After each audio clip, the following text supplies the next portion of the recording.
And without further ado, I'm going to turn it over to Lisa Ashro. Well, thank you. Welcome. This is my first attempt at live streaming or a webinar, but it's really because of your children and my children that I do this work. You see, it's my goal to really help students take better care of their bodies, make healthier decisions, and show respect for everyone. I'm confident that us working together, we can not only impact your child's lives and the Dobbs Ferry community, but the culture as a whole. So you ready? Say yes or thumbs up or something. Woo! All right. Yep, everyone's saying yes. We're getting lots of yeses in here. All right. So today's topic is we're going to review the body parts and talk about puberty. We're going to talk about sex ed, go over consent, pornography, and I'm going to give you some insights into the social scene as I know it. Remember that the goal here is independence. You're not going to be there when the kids are offered a drink or about to have sex. So it's about teaching them the skills that they need to keep their bodies healthy and safe. So that's the goal, is independence. I know it's hard to believe now, but that's where we're heading. All right. By the way, if there are other topics that you don't see up here, put in the comments and we'll try to address them.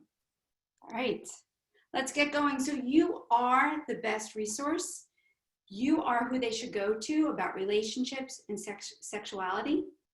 Knowledge is power. I want to empower your kids. There's some days I feel like I'm building little superheroes. I want to give them so much power that they just like take off and advocate for themselves and control their whole lives. So you are that resource. You don't have to be an expert. You just have to help maintain a judgment-free zone. You see, all day long, they're being bombarded by messages and input from their friends and social media and even teachers. And you have that opportunity, that privilege of creating a safe space that they can come back to. And I don't even mean just a hypothetical safe space, but create.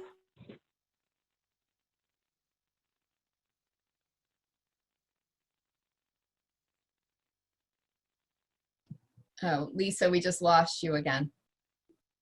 Can you hear me?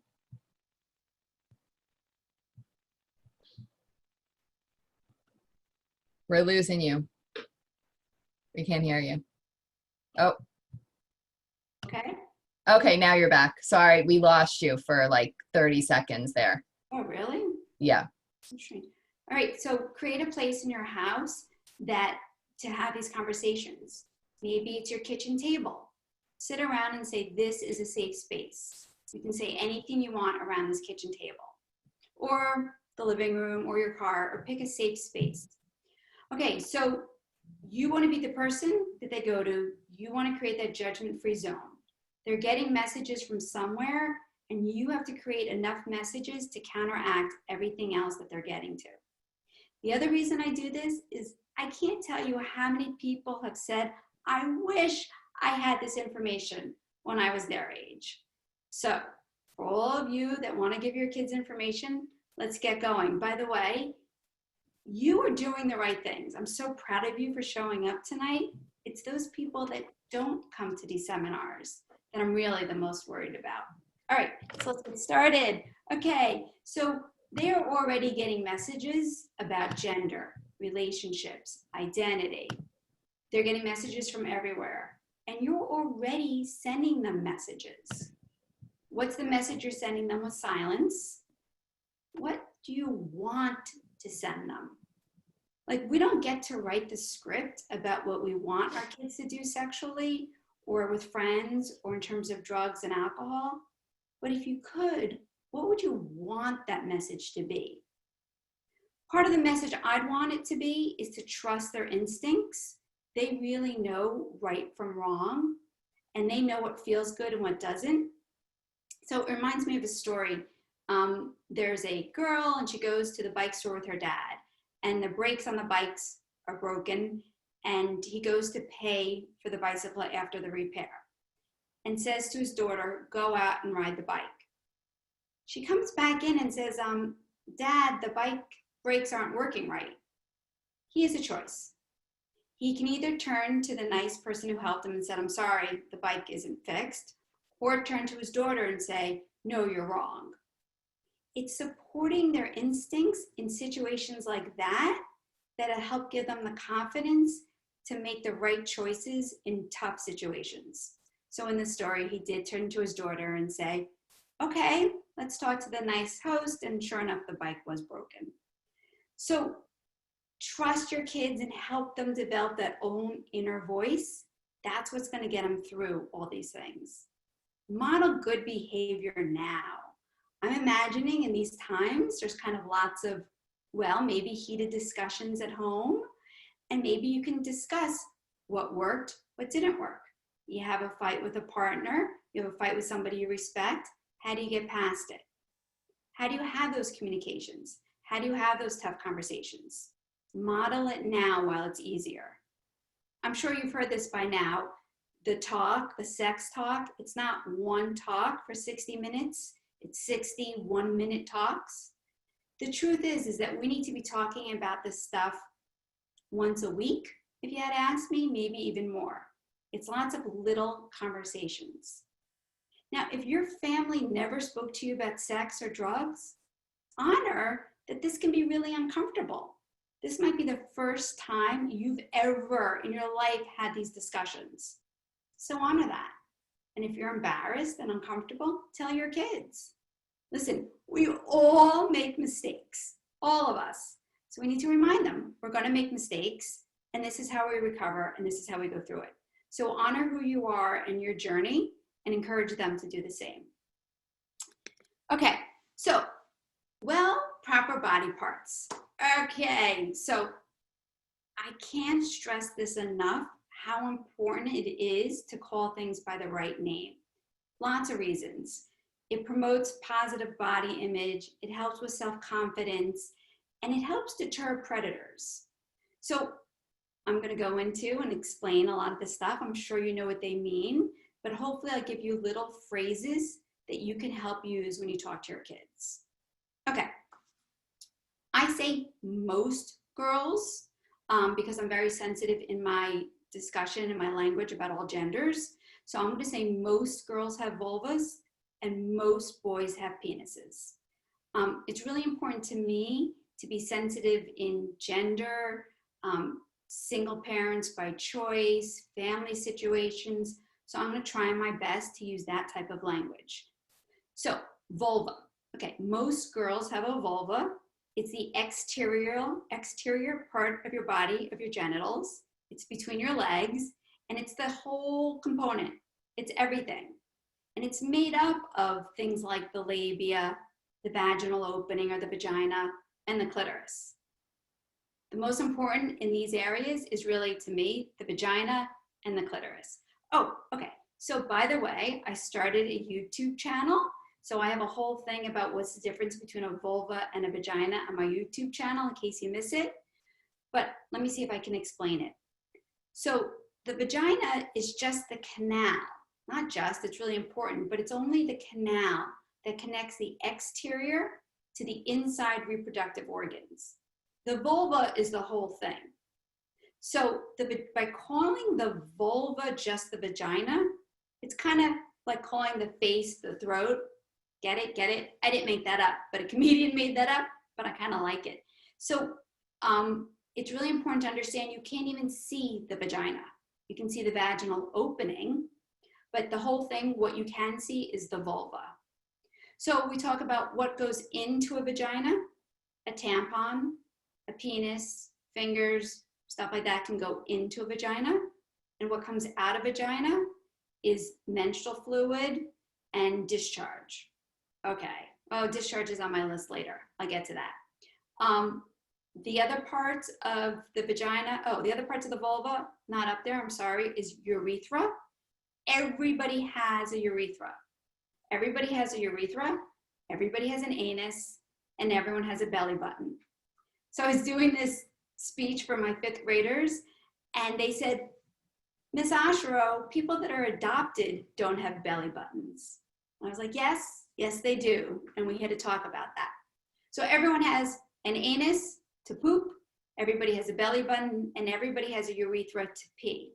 By the way, up until they get their periods or up until they go through puberty, the vulva and the penis, the main purpose is what? To pee, to urinate. That's the purpose. They touch their vulva and their penis several times a day. So it's really important that we give these proper names. We should have started when they were younger and they did potty training. But if you haven't started, today can be your day one and you can start using proper terminology. Clitoris, really important. I say it's about the size of a pencil eraser. It sits on top of the vulva. It's not an opening. The vulva has two openings. One to urinate through, the urethra, nothing else goes into it, and the vagina.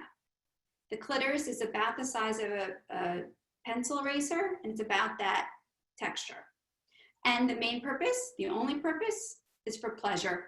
It's the only part of the body that exists for one purpose, for pleasure. And it is important as we go through to teach about pleasure. We can't just teach about sex and talk about the bad things or pregnancy or prevention. We do need to honor and say, it is about pleasure. So that's the clitoris. Okay, most boys have a penis. The penis has the urethra. The penis has one opening. By the way, this is kind of common sense to those that have penises. But when I talk to most girls and I talk about the penis, they're in awe that there's one opening. And when I talk to most boys and I tell them the vulva has two openings, everybody's a little baffled. So it's really important to teach everybody, all genders, about all body parts. It helps with the empathy and it helps with the communication as they get older. Okay, the scrotum is the sacs that hold the testicles, and the testicles are where sperm is produced. Pretty simple. The penis, it's important to talk about erections and ejaculation. When the penis gets hard, that's what you might call it, or erect, that's an erection. Ejaculation, anybody can ejaculate.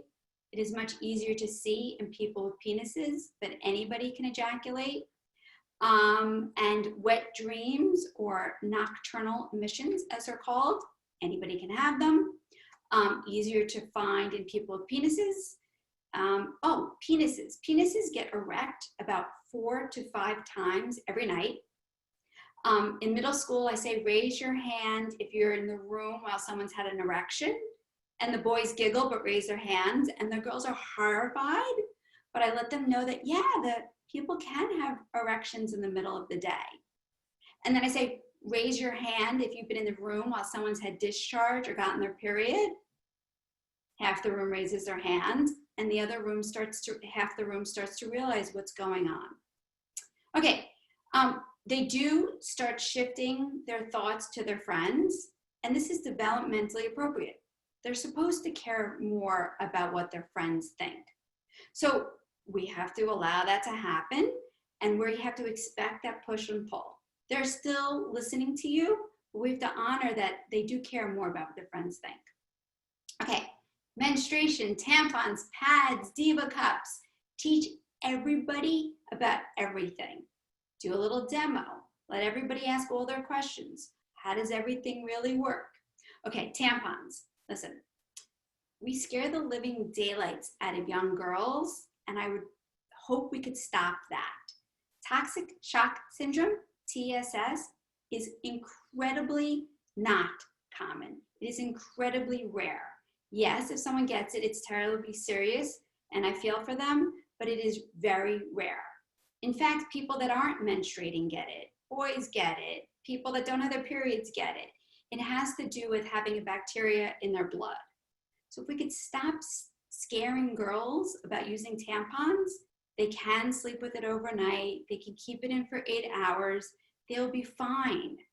Getting their period is stressful enough, but let's not scare the hell out of them about leaving a tampon in. So I was talking to a mom of an 11th grader, and she was telling me about a girl whose vagina had such a foul smell. It took the girl about a week to tell her mom. And by the time her mom got to the doctor, I'm not really sure what took so long. The doctor looked inside of her and she had a tampon in there for 3 weeks. Even she did not have TSS. So as it turns out, it is much, much, much more common for young girls to have 2 tampons in at a time. It happens something like this. Maybe they were drunk at a party, or they went to bed at night and they put a tampon in at night. They woke up the next morning and then put another tampon in. It is so common, in fact, that emergency rooms are trained how to handle this multiple tampon situation. In fact, when I give this lecture, a lot of grown-ups kind of giggle and kind of admit that, yes, that's happened to them too. So that's much more important than TSS. Discharge. Everybody gets discharge. It is most common from puberty to menopause. It changes with the cycle of your period. It changes with your age. It's really important that young girls know it's normal. It can be clear. It can be a little white, a little yellow. It gets a little sticky in your underwear. All totally normal. If it starts to smell different, change color too much, then perhaps seek a medical professional, but discharge is normal. When I say this in the middle school, the kids are totally fine and we go about the next topic. When I say this to adults, adults' eyes get wide-eyed like I'm talking about discharge. We need to talk about it. And we need to tell them that every vulva is totally different. It's like ears, everybody's looks totally different.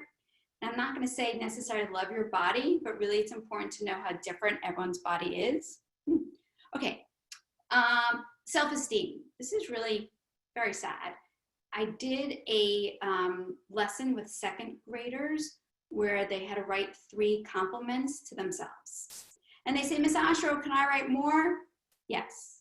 Same lesson, same school, same week. I gave it to the 3rd graders and they said, Miss Ashro, I can't think of 3 compliments to myself. People need to learn how to give compliments, how to get compliments. So please continue to compliment your kids. Let them learn to compliment themselves. They get lost in the compliments versus bragging. I think we've somehow or another done a really good job teaching them not to brag, but we've lost the idea of self-compliments are awesome. They can write self-compliments, put it by their bed, tape it in the mirror in their bathroom, put it in their books, remind them of all the wonderful things they're good at, or they put a lot of effort into. Okay, I think that's pretty much it. Oh, puberty. Puberty, I skipped it. Puberty. I like to think of it as a personal journey. If I was gonna say, how do you get to the Tappan Zee Bridge? Somebody might tell me they take the highway, they might take an Uber, they might ride their bicycle, I might get on my broomstick, but everybody would get to the Tappan Zee Bridge a different way. That's puberty. We all get there eventually. Our journey getting there looks very different, but we all get to the same point. And let's have empathy maybe for the first person who gets there and has to wait while everyone catches up. Or the last person in the class or the group of friends who gets there. And everyone's taller or has breasts developed. But that's all puberty is. We change our bodies from the time we're born to the time we die. Every day our bodies change. I'm not sure why we get so stuck on puberty. It kind of makes me giggle. The first sign your children are in puberty is actually, anybody know? Anybody know? Their feet grow. You have to buy new shoes. That's the first sign that they're going into puberty, is a growth spurt in their feet. But really, our bodies change all the time. Puberty is just one section of their body changing.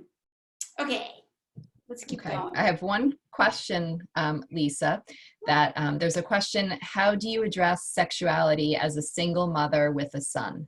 Yeah, great question. I get this question frequently about should the same gender or the same person or somebody with the same body parts talk to the child? The answer is it might be nice, but it's certainly not ideal. I have talked to some moms that are great at this and some people are not great at this. By the way, if after all this discussion, you decide you're not the grown-up to talk to your kid, find somebody else, an aunt, an uncle, a cousin, they can call me, but help designate one grown-up for them to talk to. So one of the things about talking to somebody about a different gender, Share, for example, even same gender, share, for example, something in your middle school experience that was uncomfortable or embarrassing. Share what it was like for you. Share what you wish you knew. Like, just help give some personal stories to help them feel a little more vulnerable, make you feel a little bit more vulnerable, and to show like this is real and we all go through it. And if they want to talk to someone with the same body parts, tell them who they can go find with the same body parts. But I teach lots of people with all different body parts. And even when we break into gender specific groups, affinity groups, I have lots of people with penises that still want to talk to me. So just be that safe space to answer their questions and to be the first resource. Hope that helps. Okay, so everybody starts from a sperm and an egg. Everybody. Another one of those wonderful things. But not everybody did the sperm and egg get together the same way. There are several ways that the sperm and egg can get together. So I'm famously known for being the PVES lady, the penis, vagina, egg, sperm lady. So I'm going to tell you how to talk about reproduction or how babies are made from the PVES in less than 1 minute. And it goes something like this. Usually or sometimes when two people want to get together and make a baby that have a penis and vagina, they get together. The man has a sperm, the woman has an egg, not the size of a chicken egg, but the size of a sharpened pencil point. And the sperm is the smallest cell in your body. The egg is the largest cell in your body. Anyway, the sperm and egg get together. It grows in a special place in the mom called the womb or the uterus. And 9 months later, it comes out of the vagina or cesarean section, C-section. That's one way that babies could be made. There are lots of other ways. For example, we could take the sperm and the egg and they can get together outside the body. When the cells start to reproduce, they are inserted into somebody who can carry the baby. Maybe it's the birth mom, maybe it's a surrogate mom, and once again, the baby's, 9 months later, baby comes out. There's also ways of putting the sperm into the uterus to help. So everyone starts with the sperm and egg, and certainly what I find interesting is that those kids that started from anything other than penis, vagina, sex, they know their birth story. And as soon as I start like in fourth grade and third grade talking about this, they're like, Miss Ashero, and they tell everybody their birth story. And those people that started from sex, they're like behind the times. They don't know how babies are made, but those that started other ways do know. So those of you whose kids started from sex, you need to get on it and teach them how they came to being. Anyway, okay, what is sex? So we're going to define it a little differently depending upon the age that they're at. So I believe that sex is really kind of for 3 reasons. 1, maybe to make a baby. 2, for pleasure. Or 3, like rape and sexual assault, and we might even put prostitution in there. And that's it. So those are the 3 reasons one might decide to have sex. So depending upon the context, you might say something like that. If they say like, no, Ma, really, what's sex? Well, there's several different types of sex depending upon what they want. There's anal sex, oral sex, vaginal sex. And yes, we do teach in middle school all the above. Remember, different genders, different people's preferences. So, and they're going to hear these words. We need to get to them before they hear these words from everybody else. So depending upon the age and the context, sex could be for pleasure, reproduction, or rape, or anal, oral, vaginal sex, depending upon what it is. You want to add in your hope and wish for them, like, I hope and wish you don't have sex until blah, blah, blah, or you do have sex when you find blah, blah, blah. That's your own personal wish for them. And by all means, share that with them, but also tell them the facts. I was giving a speech and I was talking to a parent of like a 5th grader, and she still referred to sex as like kissy kissy. And she was like, when should I tell them the real thing? And I was like, if they think sex is kissy kissy and someone says to them, should we go have sex? You always need to answer their questions honestly every time. You do want to talk about other ways of showing love and intimacy. Sex isn't the only way. we share secrets, we give each other back rubs, we hold hands. So you can open it up into the whole conversation of like, what is love, or how do we show intimacy, what a healthy relationship looks like. Okay, oh, by the way, I like to teach all this stuff as in, your kids are not sexually active, hopefully, but sometime in the next 5 years, 10 years, they might become sexually active. So let's keep that in mind. Let's say the next 5 years, probably less. So let's keep that in mind, is that we're giving them information for the next 5 years. Okay, so STIs and sexual health. I don't believe in going through and teaching all the gonorrhea, syphilis, all the details. You have discharge that doesn't look right from the penis or from the vagina, get to a medical professional. Do not self-diagnose. So I was talking to a 10th grade boy, and he was saying, oh, my friend used to have symptoms, but they went away, so he's fine, right? No. The number one sign for STIs is no symptoms. So you want to make sure that your kids understand if they have any signs ever, talk to you, talk to a medical professional. Okay, so now I get into this like fun little question, right? Are the students going to come to you and say like, hey dad, I got discharge coming out of my penis. Can I go to the doctor? You want to be able to set the stage and lay it out before they're sexually active. So it might look something like this depending upon your beliefs. You might be like, I want my kid to go to a clinic. I want them to go to Planned Parenthood. By state law in New York State, they don't need to notify you. It varies by state. There's no age minimum in New York. So they can go to the clinics. I don't want to know about it. You might take the stance that says, I want them to go to their pediatrician or gynecologist. I'm fine with it going on insurance. Tell the kids now, before they're sexually active, that sometime in the next 5 years, should you need to get STI tested or gynecological checkup or anything else, feel free to go to your doctor, use the insurance. Because the kids are terrified of you finding out, so they don't go. They'll say to me, I don't want my parents to find out, I don't want to get in trouble, so they don't go. And I said, well, if your parents said it's okay, would you go? And they're like, yeah. Have that discussion now, clinic, insurance, whatever you think it is. Okay, STIs, go to the doctor. Oh, Plan B. So all types of birth control and pregnancy prevention is, other than condoms, basically you go to a doctor and they will help decide whether the pill or an IUD or all the options are best for you, except for Plan B. Plan B is not the abortion pill, which is the RU486. Plan B you can get over the counter. It costs about $50. It is a very large dose of hormones. There's no age restriction in New York to get it. So anybody can walk in and get it and use it. If you are not pregnant, it'll help prevent a pregnancy. If you're already pregnant, it does nothing. So I strongly believe, regardless of where you sit on abortions or pregnancy or sex, that the kids know about Plan B and know that they can get it and access it. If they do go through insurance, they can go to a clinic, they can go to a doctor, they can get a prescription for Plan B, or just go to the drugstore and buy it. Okay, virginity. So virginity is a word I would love to drop.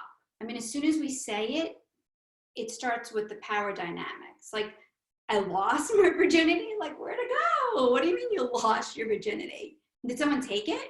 Can you get it back? So, and kids will say to me, my parents said, you know, keep your virginity until blah, blah, blah, or your virginity is important. So what they're doing is having oral sex and anal sex. The statistic about anal sex in high schools is about 9 to 10% of kids have tried anal sex in high school.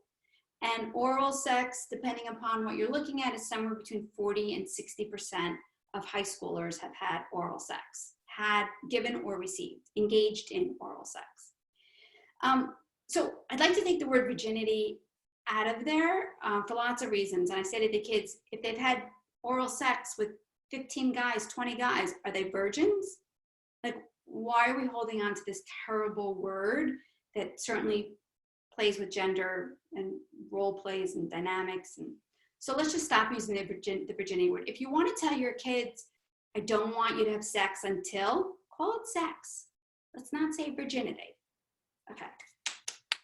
Done. I hope we never talk about that again. Pleasure, we talked about that. Okay. I've done a lot of talking. I know this is a lot, or maybe a lot, so we're going to take a deep breath.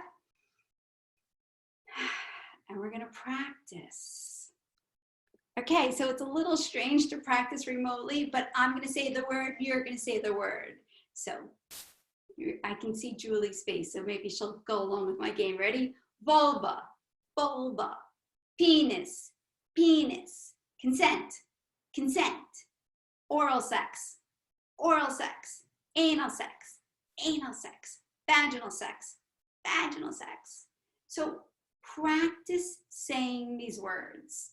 I tell people practice saying the words when you're in the shower, when you're driving, when you ever drive again, you sit at stoplights. Practice saying these words so you get more comfortable with them. I understand it's not every day that you say anal sex or oral sex to your 12-year-old, 14-year-old, 15-year-old, but we need to get comfortable with them. Remember, you're just creating a judgment-free zone where they can come and talk to you about things. So I want to tell you about a story, an 8th grader.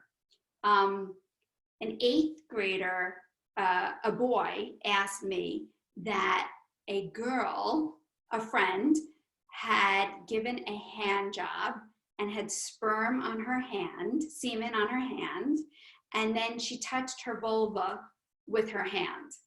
Could she be pregnant? He was freaking out, and I needed to ask a lot of questions. Long story short, it turns out the semen had been on her hands for about 40 minutes. It'll, of course, dry, and no, she can't really be pregnant. But it's so important that they learn about all this type of stuff before they engage in it. Okay, so we're done practicing. Strategies. So now you're like, okay, Lisa, this is great. I know what I'm going to say, but how do I bring it up? This is a screen of some suggestions that I found helpful. So you might say things like, when you're ready, I'd like to know more about that party. When you're ready, I'd like to know more about the person you talk about. Like, do you like them? Are you dating? What does that look like? So it gives them time to come back to you. They'll come back on their own time. So you're giving them that space. When you're ready, I'd like to know more about. Use I statements. Okay, have you been in the room with somebody who joules? Is very different than do you joule or do your friends joule? Both are very personal questions. You're not going to get very far talking to most kids that way. So if you say, have you been in the room with somebody getting high? Did they use a weed pen or did they smoke with a joint? You can start to put distance between them and the experience, and you can start to see where your student is at. You might say things like, listen, another family or parent was asking about like the Dobbs Ferry Middle School. Is it common that, parties happening and they're really, smoking weed out in the woods? Again, give them that distance. You're not asking if they've done it. You can always come back to a situation. You can be like, hey, yesterday when we were talking, I forgot to bring up, and bring it back. It's a great one. I've used that one a bazillion times because there's so many times I forget something or I'm like, oh, I didn't do that right. You come back to it. Use I statements. So instead of saying like, are you sure it's best to stay up all night on the phone with that person? Do you know what can happen? Things like, listen, I'm a little uncomfortable. Can you help me get comfortable with the staying up all night on the phone situation? Or can you help me get comfortable with like what really happens over spring break? So again, less confrontational, less accusatory, make it, I need some help, could you help me? And remember, if you're not the right adult, just find somebody who can. Oh, I know what I want to say. So I don't know about you, but I've sat through a ton of really boring like violin concerts or Little League things. We still need to keep doing that. So it might be like, I will admit, I've sat through way too many Bachelor episodes with my daughter, but in watching TV with her, I brought up a lot of good conversations. There's a lot of really interesting dynamics to talk about about relationships. And with my son, I've watched a bazillion fast car movies to sit in his world and open up space and time to have these conversations. So there's no more bad violin concerts, but now I watch Bachelor and really bad car shows. So you have to meet them where they're at, I'm sorry to say. Okay, so normally I play a 2-minute game and it goes something like this. You can imagine it. I will do it really quickly.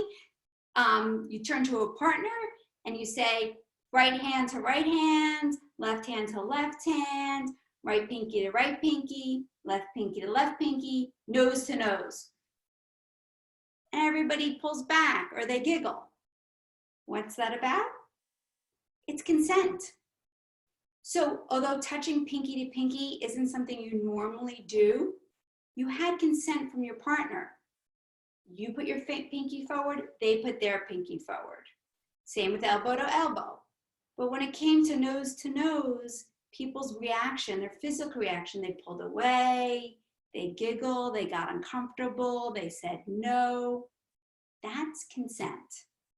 So let's talk about what consent really is. This is what sexual consent is. There is no legal definition, national definition for the word consent. So you need to know it state by state, college by college. But this is what I think is really important about sexual consent. It is clear and unambiguous. It does not have to be verbal. It is really helpful if it's verbal, but by law it doesn't have to be. It is revocable at any time. You can start making out and stop. You can get naked, stop. You can start having sex and stop. It is revocable at any time. You can always change your mind. Of course, it's voluntary. It's mandatory with each activity. Just because you had oral sex doesn't mean you want vaginal sex, maybe. Just because you had vaginal sex doesn't mean you want anal sex. There's that famous Columbia case where the young girl, they had vaginal sex consensually, and then he asked her if he wanted to have anal sex. His version is she said yes. Her version is she said no. They had anal sex. So it's important to know it's mandatory to each activity. Prior consent does not indicate future consent. Just because we had sex last week doesn't mean we want to have sex this week. Might happen in partnered or married relationships. Just because we did something yesterday doesn't mean I want to do it necessarily again today. You have to ask and make sure you consent each time. And of course, you need to be the right age of consent based upon the state. You can't be intoxicated. New York state law does not say sober. It says not intoxicated. I asked the kids, like, how do you know? Like, I'm sober? And 2 minutes later, now I'm intoxicated? How do you know? How do you know if I'm sober? You know, they don't know. So I always recommend sober sex is best sex, but the law just says not intoxicated. Can't be in a power dynamic, bosses, teachers, stuff like that. Conscious, they need to know this. I get a question about 2 drunk people, Ms. Asher, like 2 really, really drunk people. And, you know, they're almost passing out and they have sex, what happens? And I'm like, you know, it takes at least one person to be conscious enough to actually do something. So they need to be conscious. And 2 drunk people, by the way, the answer is whoever feels like they were sexually assaulted or didn't want to be there can accuse the other of sexual assault. Being drunk is not a defense. By the way, consent should be a low bar. I teach everybody you should want to have these sexual interactions. Sex is messy. Sex is complicated. You can get pregnant, you can get STIs, it affects relationships. There's a lot that goes into this. If you don't want to be there, you shouldn't be doing it. I was talking to an 8th grade girl, and she said to me, oh, this guy, my boyfriend, he's gonna kiss me this weekend. And I said, okay, do you want to be kissed? And she was like, want? What do you mean want? I'm like, you have to want to be kissed. Actually, more sad stories. I was talking to a 10th grade girl about, she had sex with a boy over the weekend, not her first. And she told me she had sex. So the first thing I say is, was it consensual? Yes. And then I said, did you want to be there? And she said, want? What do you mean, did I want to be there? I'm like, well, did you enjoy it? She said, enjoy it? And I said, well, Does the guy think you enjoyed it? Yes. Did he enjoy it? Yes. And I said, well, what makes you so sure that he thinks you enjoyed it? She said, I moaned the entire time. And I said, you naturally just moaned? It's a longer story, but basically her ex-boyfriend watched pornography so much that he explained to her that girls are supposed to moan the whole time. We'll get into pornography in about 5 minutes, but consent is a low bar. They should want to be there. So consent, want to be there. And of course, the bottom line is you never owe anybody any physical attention ever. Even if they pay for dinner, take you on a nice date, even if you've been dating them for such a long time, you owe nobody anything. And the absence of no is not a yes. You need to make sure that they want to be doing these activities with you. Okay, so these are things you can do to practice consent. I'm not going to really go through all of them, but really, you want to teach your kids to watch facial expressions when they're younger. Like, can I braid your hair? Can I push you on the swing? They know how to communicate in that dialogue, and that's the way it's going to go from non-sexual consent to sexual consent. I am going to tell you that the whole grandma kisses, so, well, not now, but if grandma wanted to give them a kiss and they didn't want to, they have the right to say no. And so we need to kind of support the kids in this. Now, grandma might be upset, and that's okay. We need to teach kids, like, people might be pissed. They might be upset, and that's okay. So many of the kids tell me that they do things because they don't want to hurt other people's feelings. And they were taught to be nice and not hurt people's feelings. My goal is to keep them healthy and safe. That's my goal. If people get disappointed or hurt along the line, that's okay. For sure, they're going to hurt a boyfriend or girlfriend or partner down the road. It's okay. So one of the things that we need to do is teach them how to say yes, how to say no, how to hear a yes, and how to hear no, and how to hear the rejection. All those things are really important to practice. This baseball versus pizza. So we think about pizza. They understand this pizza analogy. If I say, you like plain and I like mushroom. So we might say something like, hey, can we have plain this week and mushroom next week? Can we go halves and halves? Can we try mushroom and pepper and plain together?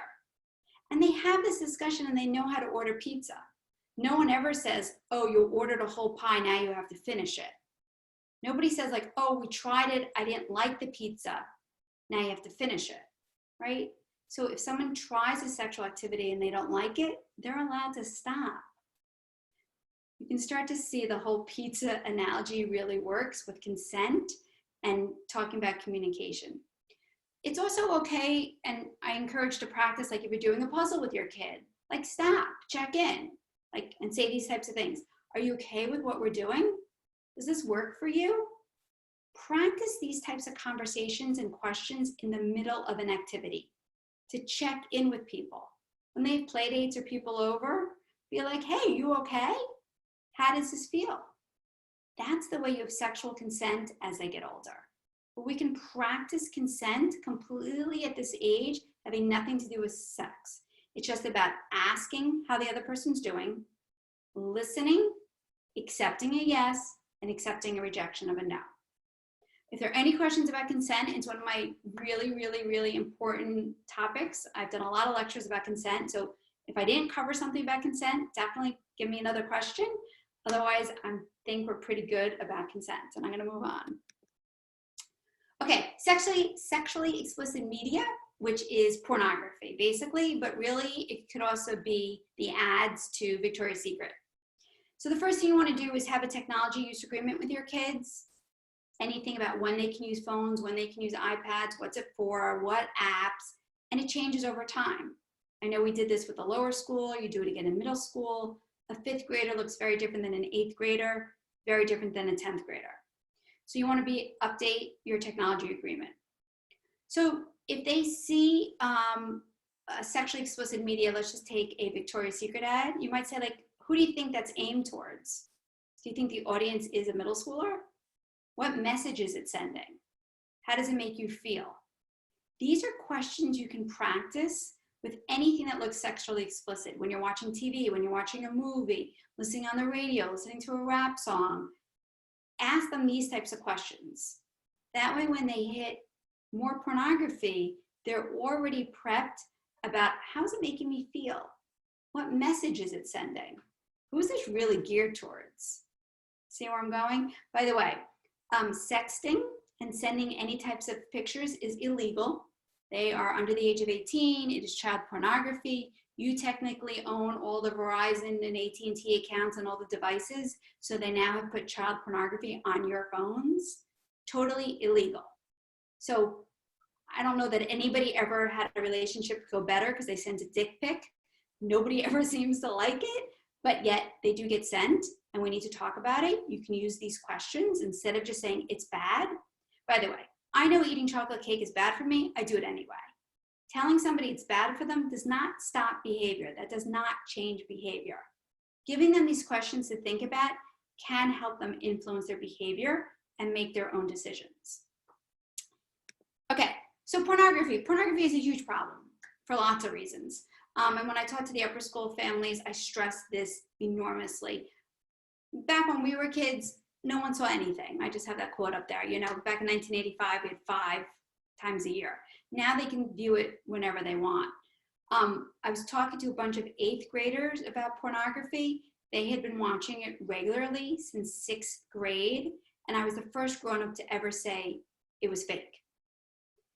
So you need to talk about pornography. You cannot wait until they've brought it up to you.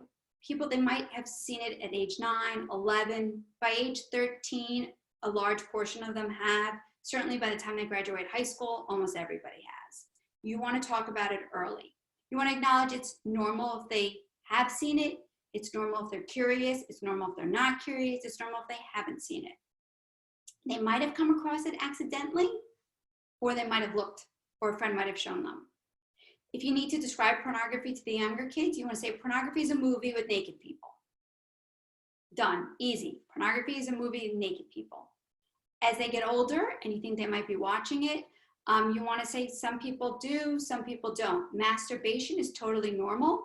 Masturbating a lot or several times a week, a month, a day is totally normal.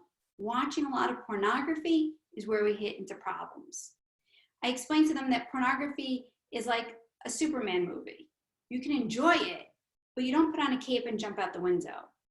The problem is that kids are taking pornography as real sex ed. And they're thinking what they see in porn, like the 10th grade girl who learned to moan the whole time, they are taking what they see in pornography and thinking it's real. We need to be doing the sex ed so they don't learn from pornography. It's a huge, huge problem. Not only does it skew their what they think a healthy relationship is, intimacy, trust, but what they do and their level of violence goes up.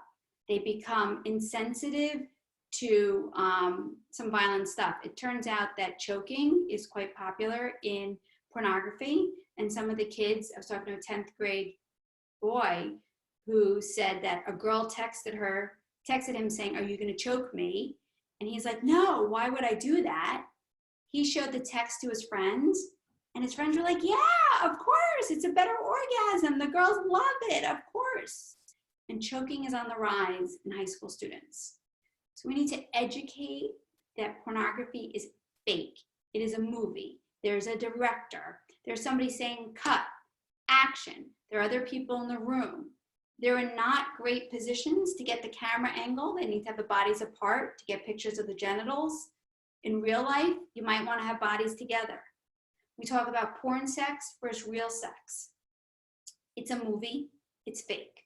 We need to reiterate that to them over and over and over again.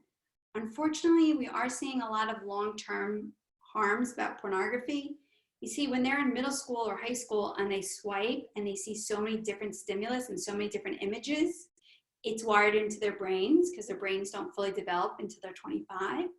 And then when they get older, maybe they're in a serious relationship or partner with one person, and now their brain is like, oh, this is kind of boring.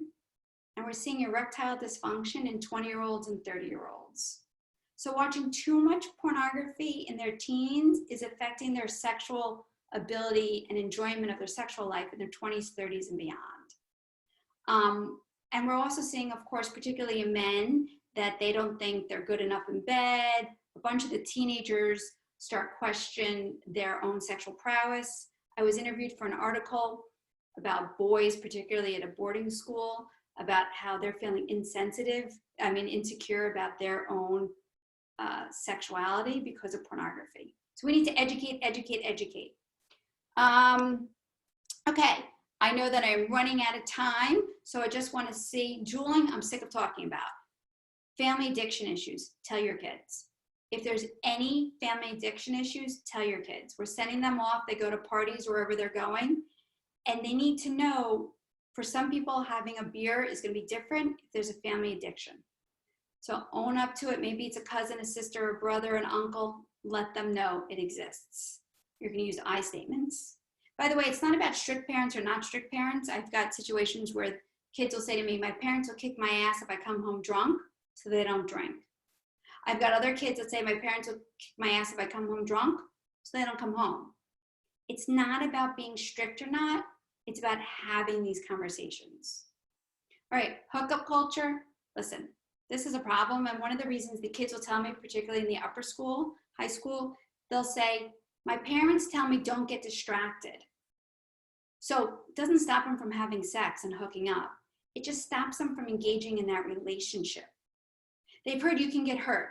They heard that that person's not going to be there forever. So they don't want to invest the time, energy, and work into the relationship. So they hook up. I don't know, they're missing out on like those young crushes. They're missing out on their first kisses, the holding hands, the romance, those relationships. That book, the Skin Knee book that we all read, I'm all about them practicing in middle school and high school. So by the time they get to college and they're out of our control or out of our sight, isn't the first time they're engaging in a relationship.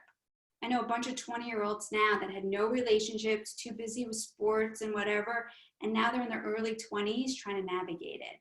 So the hookup culture is real, and a lot of it has to do with not getting distracted and not wanting to invest the time and energy in relationships. I think it's really unfortunate. There's a lot more to say about that. This is just for you to take a picture if you want. These are tips for how to navigate a party. Everyone's gonna have their own rules. These are tips I discuss, particularly with high schoolers. If you have an 8th grader or somebody who you think might be going to parties, these might be helpful. And these are scenarios. This is the way I recommend talking to kids about parties. Like, what is your responsibility if somebody, passes out on the couch? What do you feel uncomfortable about? What are you worried about? Have discussions with them as opposed to saying, no, you can't go to a party, right? The funniest question is parents will say, is there alcohol at the party? You can't have these questions. Is there a grown-up home? Those are not helpful conversation starters. Your kids are not going to engage in conversation. It's much more reasonable to say, like, listen, I don't know much about parties. What happens if you go and your friends want to leave before you do? What does that look like? And give them scenarios that they can start to think about the consequences so they can start to understand what could go wrong. You're just telling them things can go wrong at these parties. It doesn't stop them from going. So here's a list of types of scenarios that you can ask them. Okay, going forward, you're going to keep talking to your kids. You're going to keep talking. They're going to roll their eyes, but trust me, they're listening. Today can be your day 1. So if you haven't started talking about body parts even, you want to do the body part one and then the puberty one before you get into pornography. Just saying. All the sex talk is like in layers, like every other subject. Have lots of little conversation. Body parts, puberty, reproduction, sex, pornography. Practice all your consent discussion. Role play your party discussions and role play consent discussions. Contact me if I can be helpful. There's all my information. I'm trying to be active. Put questions. If you have questions now, you can ask me questions. Question. Thoughts? Okay, yes, there is a question here. Oh my gosh, Lisa, I know that everyone is sitting here kind of absorbing all of this information. Thank you, thank you, thank you. One question that did come in was regarding your take on restricting or monitoring online activity, especially now where I think, you know, more of our kids are spending time online. What is your take on that? Yeah, so I am not a fan on all those parent controls because they don't exactly work. First of all, the kids know how to get around them. I work at a school. We've got a lockdown of controls. I can't get to the Victoria's Secret website, but I can see pictures of vulvas and pictures of people having sex, and I can do all my work, but I can't see the advertisement for Victoria's Secret. So they don't really work. We want to teach the kids what to do if they find something that makes them uncomfortable. So you might say, like, if you find pornography, if you come across something that makes you uncomfortable, tell them what they should do about it. Or you might say, like, if they're in 8th grade, 9th grade, and they are masturbating, watching pornography, you want to talk about privacy and modesty. But I don't believe in restricting the access, sorry. Great, okay. I'm seeing a lot of thank yous, a lot of thank yous. If there's any other questions, you guys, you could either drop it into the chat box, or if you want to, you can even tell me to put you on video if you want to talk to Lisa directly before we wrap up. I know that's a lot of information. It's an hour of me talking to nobody. We're all here. Lots and lots of us are here. Almost 30 people on tonight, so nice. we've got a full crowd. Questions. You can find me on YouTube, starting this channel. Kind of excited about it. Everyone's saying fabulous. Thank you. Lots of information. So helpful. Amazing. I learned a lot. Useful. Okay. You guys, everyone's absorbing the great information. And so, yeah, definitely take a picture of this last slide so that if any follow-up questions do come up, certainly reach out to Lisa. Like you said, you have some videos on YouTube as well, right? Yeah, I'm starting that up, but you can find me an email, my website. Oh, I have one. Do you have time for one more quick question? Yeah. There's one question here. My 12-year-old daughter gets very embarrassed with all of these conversations. How do we get past that other than reiterating it? Yeah, and you might start, first of all, own that you might be embarrassed. Share something embarrassing that happened to you, and try to find some of these conversations like in her world. So, you know, watch her TV shows, listen to her music. But in the end of the day, she's going to be embarrassed. Some people do handle these conversations better. I don't encourage stop talking, but I also might try to find out what's really going on, like if there's something going on. I was talking to a parent of a middle schooler recently about vulvas, and I found a whole pictures of all different vulvas, but this young girl had taken the advice of looking at her vulva and found that like her labia was uneven and she wasn't really comfortable with it, and it made her really uncomfortable. And it wasn't until her mom kind of got to that point and then showed her pictures of all different vulvas that the conversation could go forward. So there might be something under there, and some people are just really super uncomfortable about this stuff anyway. So keep trying. Great. Awesome. Okay. So I don't think there are any more questions. Lisa, thank you. Thank you. Thank you. And of course, this goes without saying, but I hope that everyone at home is feeling well, being safe. You know, we're in crazy times right now, so I'm sure this will not be the last time we'll see you guys here on Zoom video. So thank you for your patience with the technology. And Lisa, thank you for accommodating and actually even bringing this suggestion to the table in terms of doing this workshop virtually, because clearly it was super valuable. Well, thanks for organizing it and hosting it and moderating and getting the technology up and running. Awesome. All right. Thanks, you guys. Have a great night.